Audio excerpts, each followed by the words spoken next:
is based on the three-point agenda. People, people, people. Now that presupposes the welfare of the people, the well-being of the people, including the security. Now, 62 years after, Nigerians have remained poor, really poor, and 10%, or rather, over 10 of the poorest states in the country are in the north. So, my question to you is, one, the statistics I have here show that 70% of Nigerians live or are said to be living below $2 a day. So the question is, what specific, and here I emphasis on specific, what specific measures different from the usual step down which successive governments have introduced? What measures do you really have, aside from what we are used to, that would really fight poverty? Because it is really the bottom of contention, because of all the issues we have. What measures do you really have different from what the successive governments have really introduced? Again, the backdrop that we here at the forest, who said to be the forest of Nigeria, in spite of our abundant human and natural resources, especially in the area of agriculture and solid mineral. Thank you. Over the years, I've always defined Nigeria as a poor country full of very rich people. And that goes to show you the imbalance we have as a country. Yeah. Like I said, over the years, I've always defined Nigeria as a very poor country full of very rich people. And that goes to show you the kind of imbalance we have as a country.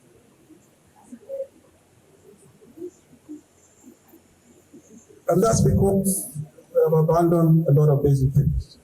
We mentioned agriculture. Not too long ago, I think it was 1983, we set up our River Basin Authority. I think in the long ago, I think we have about 8 of them. Where are they today? What are they doing? They were meant to boost agricultural production in the north, irrigated farming in the north, but more importantly, it was meant to be cluster farming. What today you call anchor farmers. You're supposed to have a key farmer, a whole team of very small holdings, supplying agriculture, not just as raw material, but for processing. Just about the only ones function today are the Kano State irrigation scheme. And that's it. Just one of, I think, 3 of them are functioning today. That goes to show you the kind of problems we have. Also, we have to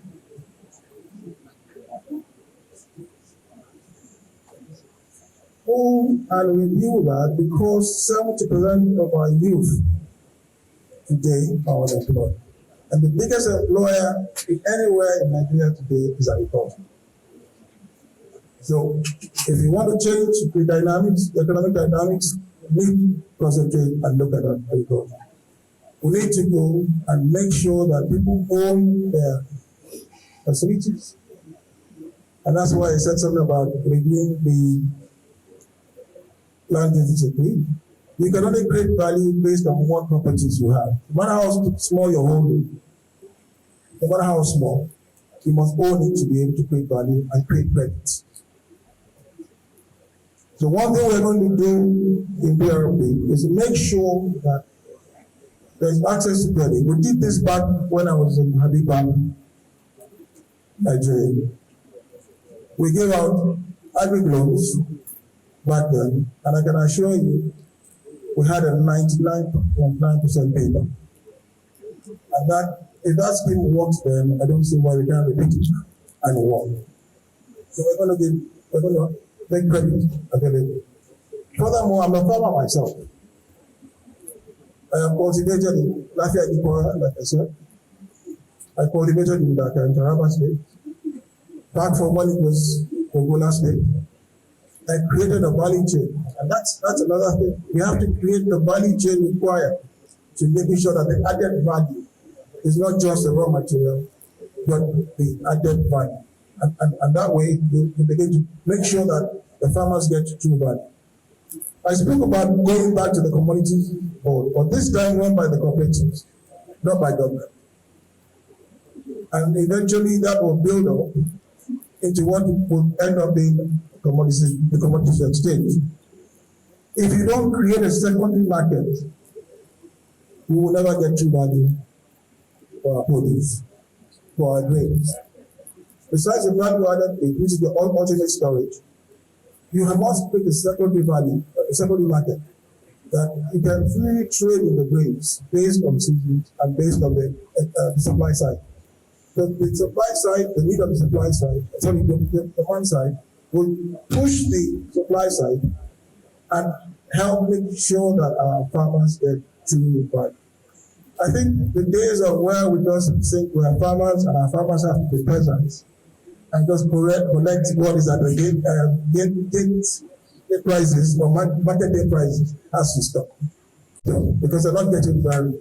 The middlemen are actually getting the value, not the farmers themselves. And what I've done by experiment in Edo State, where I came from, is that we set up the cooperative of the women this time into cooperative. We gave them a facility, and that facility was used by pickup trucks. So instead of them having farmers' grains at their local markets, and people come from Benin and wherever to buy it off them for nothing, they now became the ones that transported their own produce to Benin, to Asaba. And they were shocked at the added value they were getting on a weekly basis. These are the kind of things that were good to replicate the short work. I moved into Dakar farm, Taraba.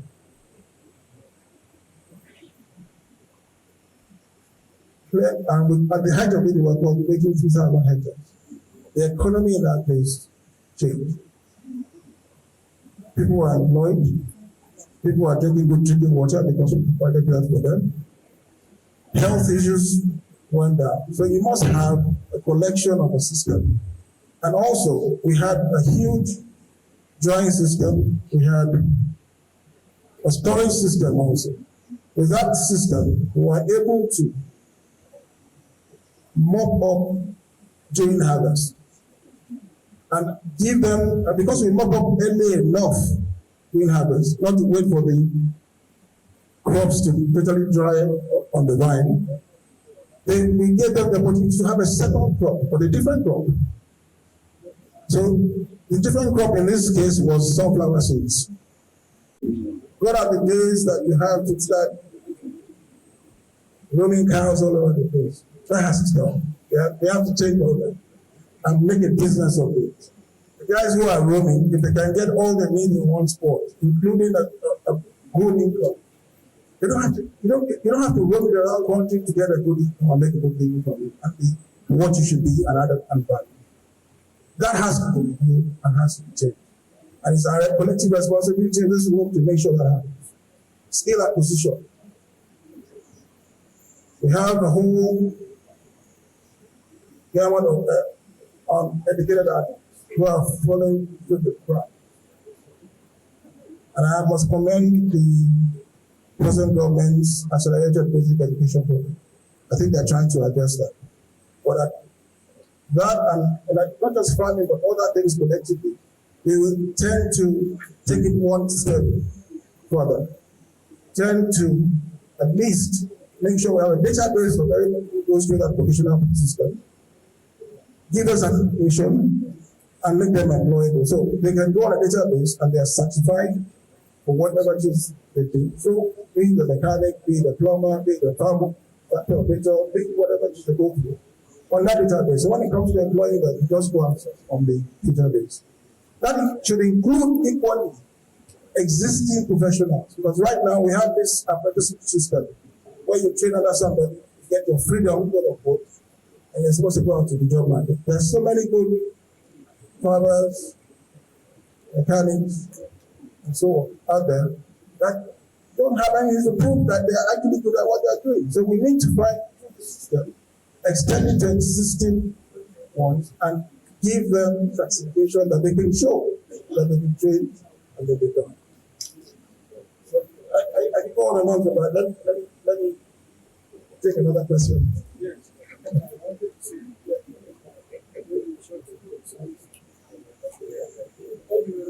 Any other question?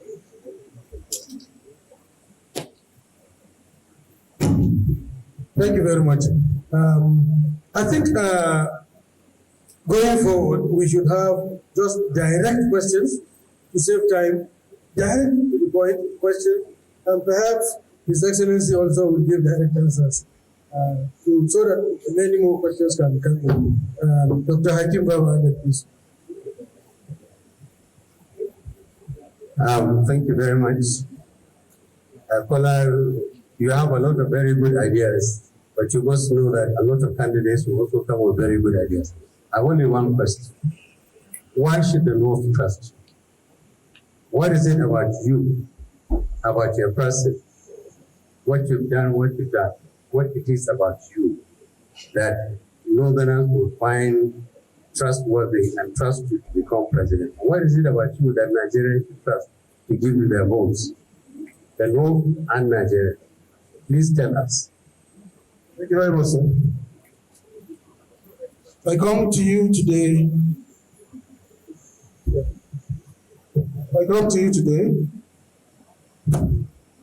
As I've been Latif Kola Abiola. I come with a known record, private and public. I come to you today to represent the future of Nigeria. Myself and Architect Harold Zigo collectively represent the youngest ticket running out there today. Despite that, I come to you today with enormous experience politically. Of all the candidates out there today, the only people who can have as much exposure and experience as I have politically will be the presidential candidate of ABC and that of PDP. As God will have it today, 29 years ago, I was in the house of Nigeria Spexer, Professor Abdullah, planning the campaign of 1992-93. I was also in the house subsequently of our father here present also, from Jos, that everybody knows very well, 29 years ago. At the young age of 28, 29, I put together, ran, executed what today is still the freest and best campaign in Nigeria to date. The freest and best campaign to date to elect a Democratic president. I've come to you to tell you that that experience hasn't been wasted. I've come to you to show that I'm coming fresh, new. And I'm representing a party that has never held governance at the center or at the state, Kaduna inclusive. And in his years as governor in this state, in his years as governor in Kaduna, includes Jigawa today, Kaduna includes Katsina back there, we left a profound track record as PRP. I come with a party that has no encompasses in governance at the center. We will go there and do what is right. We have no legacy issues. Every other party, as well as the two parties, and all the other candidates are subsets of the two parties. They've either been in APC, PDP, or back to PDP, back to APC at some point in time. We're not excellencies. We're not excellencies. I'm not an excellency. have never been. How has never been won. But what we will do is bring a fresh template to governance in Nigeria. What we will do is to create and mentor what is required for the next generation of Nigerians to step into governance, and step into leadership. That's what we represent. We will bring ideas that have been checked, that they've won, recycled within the two parties. The same candidates, it's 3 in 1, that have done and have failed, and they still want to continue to fail by coming back again at later ages. I represent a generation that is in the middle of the demographic in Nigeria. I am 60 today.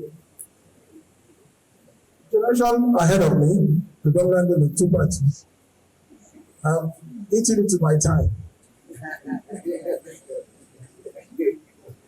And also you're about eating into the time of the generation coming behind you.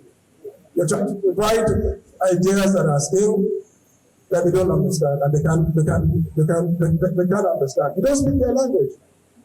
I am in the middle of this, and I'm here to bring and bridge that and make sure that we give them a clean slate to begin to look at Nigeria and believe in Nigeria. I was born in England because my parents were going to school there, but the minute they finished, they came back to Nigeria because they believed in Nigeria and they had a strong bond to Nigeria. As Kola, I had the same opportunities. I had the same opportunities to stay back. I came because I believed in this country.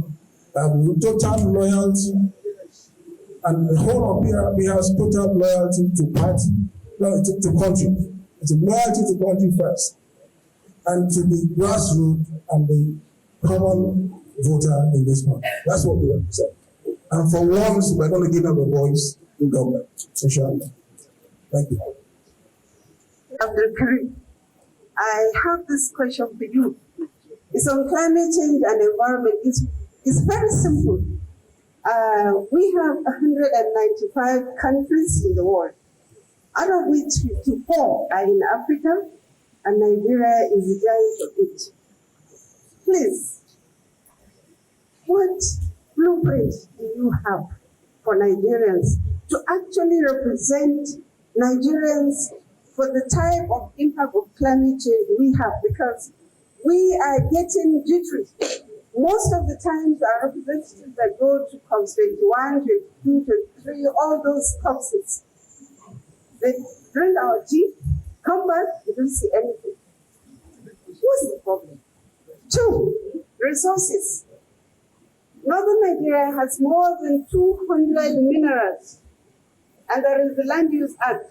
And the UN protocol said there are some resources that can be shared and some belonging to the owners. What's the problem? How would you really give us that sense of belonging? And of course, the issue of the impact of climate change, flooding, bizarre migration, and the problem of food security and compound crisis. Thank you very much. One thing we have abundantly up north is the sun. So we're going to have an energy policy that's inclusive of all options available. We're looking at having a huge tank farms, solar farms up north to complement a lot of the hydro you have. Also, we're going to push a lot of gas usage. A lot of our public transport, organized public transport, should never be running on diesel. It should be running on LPG. We're going to do a lot of that. Abuja Mass Transit, Kaduna Mass Transit, Black Box in Lagos, and so on and so forth. Are going to be run predominantly on gas. But also, I'm a believer in using what you have when you have it. We need to, our oil is not our problem.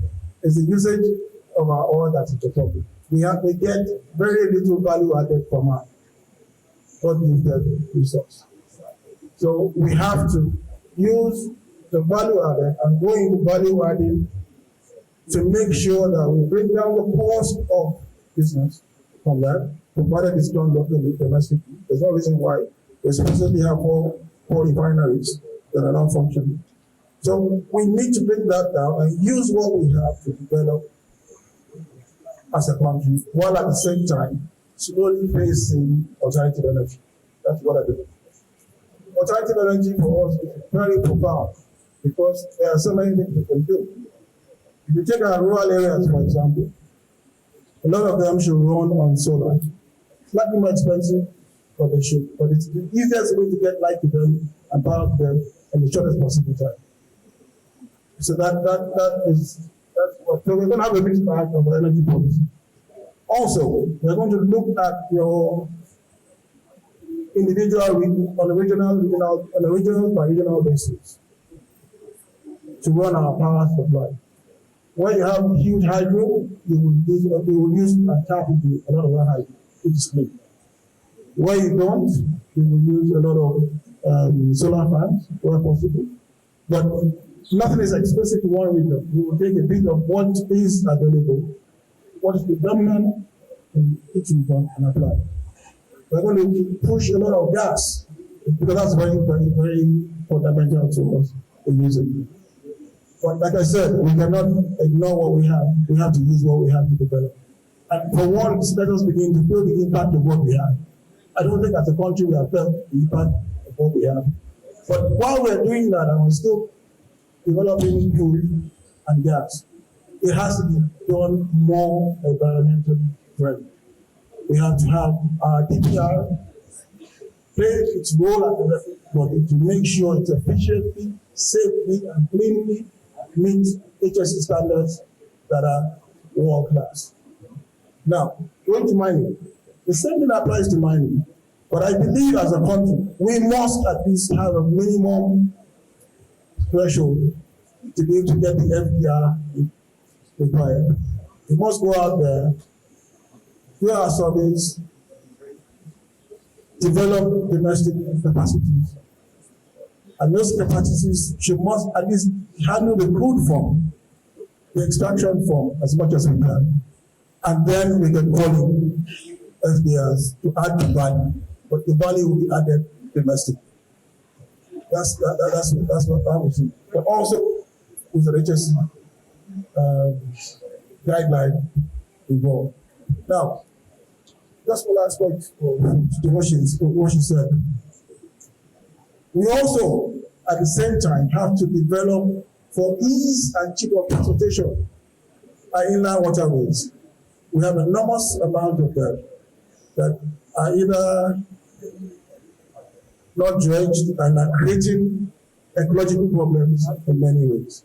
Let us utilize that to move our products, move our goods, move our services. And by dredging that, we will also help solve a lot of our ecological problems. I tell you, coming, they get worse by the year, but nothing is being done. This is part of the solution to that, and we'll have that as an agenda here. Thank you. Thank you very much, Your Excellency. 20 years. And a few of us who have doing the project. And in the recent period, some of the innovation of independence anniversary of the country, and the sample opinion of citizens, you find that generally there is an agreement that Nigeria has not made the kind of progress one would have expected Nigeria to make 60 or 70 years since independence. What is the problem? Is it the people or is it the system? Is it the people or is it the system? I had the privilege of attending 3 constitutional conferences after independence. 3 constitutional conferences organized by 3 different times of transition from one group to the other. So a lot of things about the country, about the people, as well as about the system. That's why the presidential candidates, my worry or my questions are related to two areas. One, why are we saying that the system we are running is working? Particularly those of us who perhaps would have been in the debates in the Constituent Assembly about the need to debate the option of parliamentary versus presidential system of government.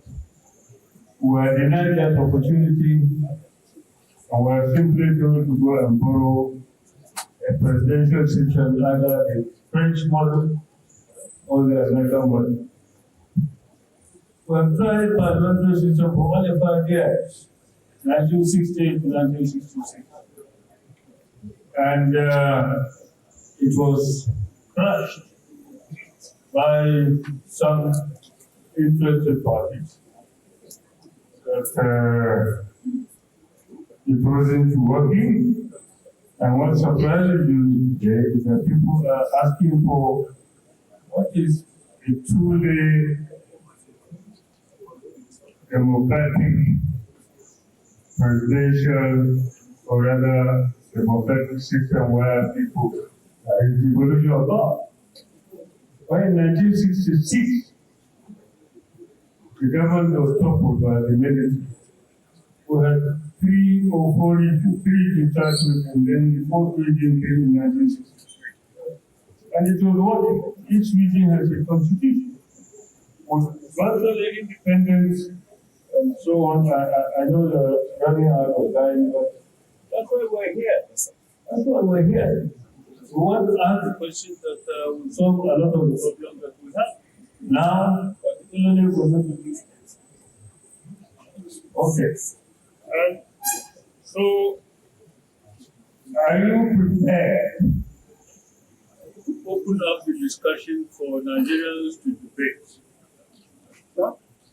Parliamentary versus presidential system of government.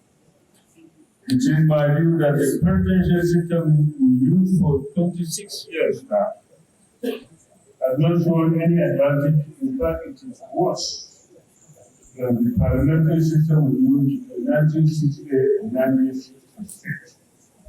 Number 2, in the course of the constitutional conferences one went to, and in the kind of discourse, national discourse we are having now, political, various political parties, various interest groups like mine, others in this forum, I don't accept that the unity of Nigeria is not negotiable. I don't accept. And I hope that there must be a time when we can negotiate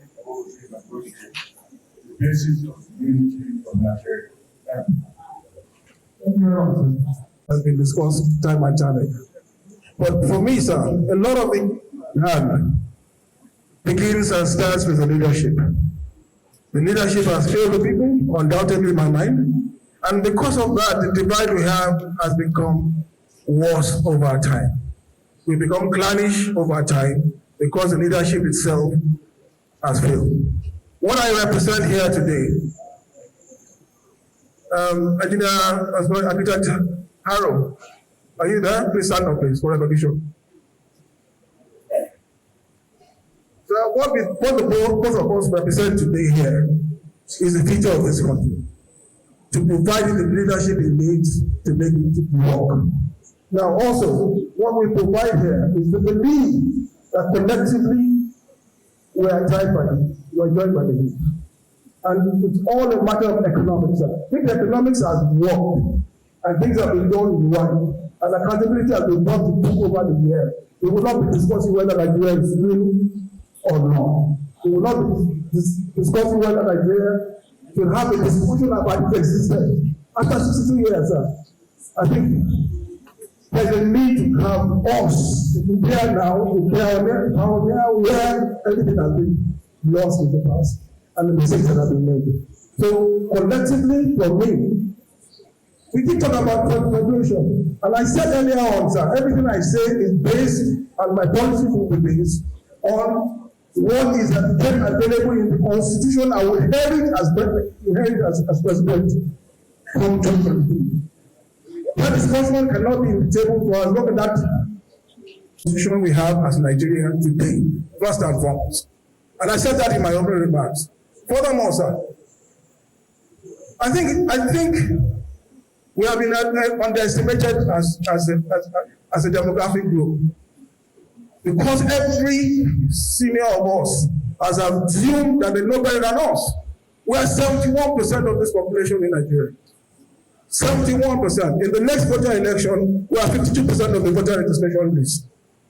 We must come and decide how we want to live going forward for ourselves, and that's what we represent in this room today. Oh, please sit down. And that's what we represent here today, sir. Undoubtedly, the passion for Nigeria is foremost. Anything that compromises that, I will not be a party to it. My own father gave his life to have a democratic process in this country. And that sacrifice will go to waste if anything happens to Nigeria. It's only meaningful if Nigeria is Nigeria. For my kids, for our grandkids, and for the generations to come. And it's about time to allow a fresh set of people examine it and put it right. Thank you, sir. It's similar to your last sentence, The question is, what is the view of Mr. Kola Abiola on separatist movements in Nigeria, such as Arewa, Biafra, Oduswa? What are your programs or proposed strategies for addressing these separatist movements? Okay. I think many times, goes back to what I said about it. I have no problem speaking to any group. Because they must be agreeing. When it was a thing of just a northern group, we broke off from Lagos to go to PRP to be able to go across the bridge and meet people and form a party. That's what we are. So it's about that. So we will speak to every agreed group. But the condition is that Nigeria remains one. But we will listen to your complaints. We have no issues with that at all. And I keep saying it's all economic at the end of the day. You live with people on a daily basis. The economy is going wrong. You remember the next man is not from your area, or is Christian, or is Muslim. But the truth of the matter, it's never a religious, property doesn't know religion, doesn't know ethnic group. They don't. We all need the same things we need. And from that perspective, it's probably just a class divide at the end of the day. That's exactly what it is. It's a class divide, not an ethnic or religious divide. And it's all economic at the end of the day. Thank you. Thank you. The next question is this. Like the rest of Nigeria, the north has a population dominated by youth people, and the numbers are set to explode, and yet many are uneducated with no skills. Some have addiction issues, others are involved in crimes. What is the plan? Yes, for addressing the problems of the youth population of the north? We have two sets of views. We have a demographic group that is what, 71%. We have a small percentage that are vibrant on social media and out there. But we have the predominantly the preponderance of the population who are grassroots. Your drivers, your métiers, your cooks, your plumbers, your mechanics, they're all youth. Now, what we are looking at PRP, and when I talk, I don't talk as Kola. My manifesto speaks everything at PRP. What I've come and what we look at is to set up a vocational system that gives them recognition. And I spoke about that somewhat in my speech. Set up a database. And you must give credit where credit is due. The accelerated basic education program by the present administration, I think is very laudable. But we will tweak it a bit to include a few things. Where possible, train in the language they understand. And everything we go doing forward, no matter how bad it is, must include numeracy and literacy. Right? Also, once they finish this vocational process, let us at least give them certification. And on that certification, put them on a database where if you're looking for a job, you can go to and get certified artisans. Now, we're going to also extend that to existing artisans. Like I said, we have this mentorship program, very common. You're a mechanic, you work under your guy, you get your freedom, you go out and set up your own workshop. But you don't have a certificate to show that you actually are very good at what you're doing. So we will take those same people and create a certification program. We'll take a reorientation and a retraining program and update them to that program.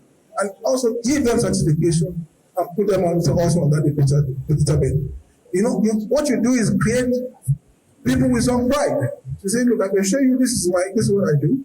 But also you bring them into the safety net. You bring them into the tax net at the same time. Because so many that are out there are not even in tax net at all.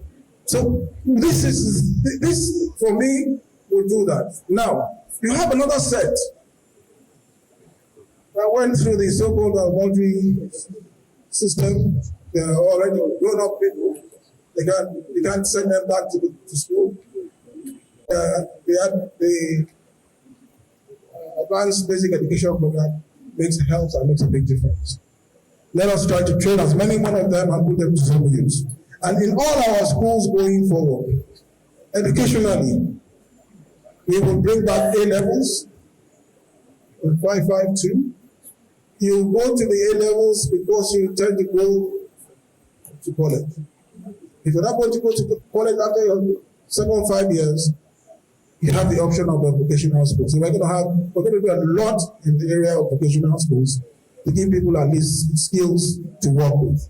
And that's one very fundamental thing about our educational program and taking care of all of this. I want to stop it because I want to give as many people questions, opportunity to ask questions, but it's a lot more elaborate than what I've given. We're looking at the teacher training schools. We're looking at personal teacher trainings, paying the system. We're looking at bringing in retired teachers to help train the new accelerated employment of teachers and all these kind of things. These are the kind of things that we plan to do here. Thank you very much. Dr. Suleyman. Ladies and gentlemen, the presidential candidate of the PRP, I wonder really whether PRP is a new party or an old party. I say, in the old party, of which I am a member, I was indeed the secretary to the government of Kano State in 1979, running the most progressive government in the country under the PRP. But I'm wondering whether really this PRP is the same as our PRP of that day. But my question is the presidential is, since 1950, all the conferences that were held in this country, of which I participated in conferences from 1978 to the last one, the issue of Nigerian citizenship has been fundamental in all conferences. Nigerian citizenship means something to you and to me. Nigerian citizenship is the basis for our survival, for our existence, and is the basis for us to interact with other people within the international community. This citizenship must have values as it has responsibilities and obligations. The Nigerian citizenship today, in my view, is being challenged in the most fundamental of ways, both internationally and nationally. One of the fundamental values of our citizenship is the ability to move in freedom and security and to interrelate with people on the basis of that security and freedom. It is also in relation to the ability to live wherever you choose to live, to own a property, to run a business, to conduct relationship, to marry, and to give out in marriage. Nigerian citizenship today, as all of us can testify, is very under threat in terms of these opportunities and responsibilities. I'm wondering what you will do differently from all other candidates or governments to inflate the value of the Nigerian citizenship, to bring it back to where the founding fathers of this country intended the Nigerian citizenship to be. Thank you very much, sir. Happy, you know, from your days. So not too long ago, Nigeria was very youth friendly. Not too long ago, we are very young, giving responsibility and accountability. A lot of you are in this room today. At very tender ages, you are farm sex, you are governors, you are military presidents, and so on. Military head of states, and so on and so forth. That was where Nigeria gave responsibility to his youth. The generation coming behind you, sir, many have never felt the presence of governors in this country. They have not even felt local government, let alone government, period. They don't have that same sentimental attachment to country. In those days, many of you left these shows and went and came back as soon as you could. You couldn't even wait to come back. Now, many of us in that generation are leaving us in droves. There was a time in Nigeria when we had foreign workers come to Nigeria because the economy was right. We don't even have that anymore. We're now the ones taking our brains. Our brains, many of them invested by state, by government. Our doctors, our engineers, trained and invested by government. Go out and go and do better things. We must create that, and they must see a future. They must see a future in the leadership of Nigeria. It's all about that, sir. They have to have faith in the future of the leadership of Nigeria. So at least start by having one leg in and one leg out, and then eventually bring both legs in. That is what Haro and I represent. We are going to show them that yes, some of us have gone, we have come back, and we are now ready to give them the options to see leadership in a different manner. See us as one of them and trust what we're going to do, because we understand and speak their language. We understand their needs, and we will actually bridge the divide. We are going to be the ones to bring them into governance, and let us begin to let them create jobs that provide for their own, policies that provide for their own. Ours is to create an enabling environment to give and put the pride back into the country. Now, it begins to start with the democratic process. The day I hopefully think and believe that we will have the highest voter turnout in this next election. And I honestly believe so. That's because we are giving them a choice. Unlike before, they had nothing to pick for. They had either to pick from Jimo or Friday. Jimo is Friday in Yoruba, or whatever. This is one and the same. You are picking from two in one party. But I hope we are giving them an opportunity to show that they have a difference and they have a choice. And that choice is what we are counting on for them to take. And that's why I am in this place today. We are coming in fresh, we don't have any encumbrances, and we want to give them leadership they can be proud of. And that's why we're here, sir. Can we please give him a very, very resounding, I'm entitled to the last word. No, I'm entitled to the last word. If I'm going to ask me a question, I have the last word. All right.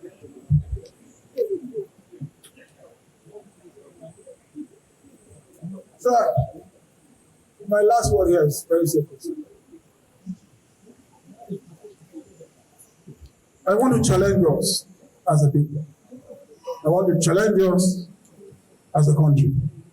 I want to challenge us from the small, in between, and the grassroots. We definitely don't like what we see today. We're not happy with what we see today. But what are we doing and what sacrifices are we going to do to help our youth? Because we've spoken about a lot of things here today. I don't see any representation of that youth in this hall today. And that youth is a headache for everybody. I don't see any representation of that youth here in this hall. What are we going to do about that? I see a few women, but I still don't see enough representation of women. Without you people, this country is not going anywhere.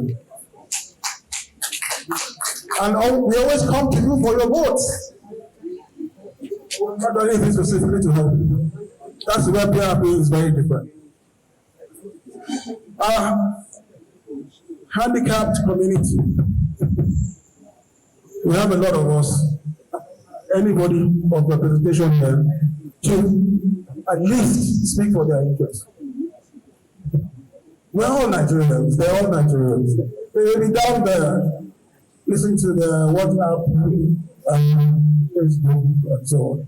But we're all responsible to them collectively, because collectively they make up the right of Nigeria. So please, as we go forward into the next election, what kind of legacies do we want to leave for them, and what do we want to provide for them? I think it's something that we need to look at in all groups, whether northern, southern, western, eastern, south. We have so many of these children out there that have lost hope.